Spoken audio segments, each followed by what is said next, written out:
చూస్తే ఈ బ్యాచ్లో అయితే 25,700 రూపీస్తో వ్యాపారం అయితే జరుగుతుందంట. రెండు పొటేన్లు 25,700 జత, 27,500 ఒక్కోటి. అప్పుడు 25,000 అంటే 12,250, 12,300 ఆ విధంగా పడుతుంది. 12,300 పడుతుంది ఒక్కొక్కటి.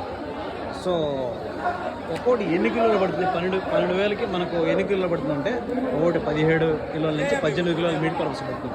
17 to 18 కిలో మీట్ పర్పస్ అయితే పడే అవకాశం ఖచ్చితంగా ఉంది. దాంట్లో అయితే ఏమాత్రం డౌట్ లేదు. సో ఇదే అనమాట ఈ బ్యాచ్లో వ్యాపారం అయితే అవుతుందన్నమాట. 100 రూపాయలు డౌట్ అయిపోతుంది. అడ్రస్ వచ్చేసరికి సుండుపల్లి, అన్నమయ్య డిస్ట్రిక్ట్ అండి. ఎవ్రీ వెడ్నెస్డే 5 AM మార్కెట్ అయితే ఉంటుంది. ఎవరైనా ఇంట్రెస్ట్గా ఉండాలి సుండుపల్లి మార్కెట్ అయితే విజిట్ చేయొచ్చు అనమాట. పీలేరు నుంచి ఒక 46 కిలోమీటర్లు, రాయచోటి నుంచి ఒక 20 కిలోమీటర్స్ వస్తుంది. రాయచోటి అన్నమయ్య జిల్లాగా వచ్చిందన్నమాట.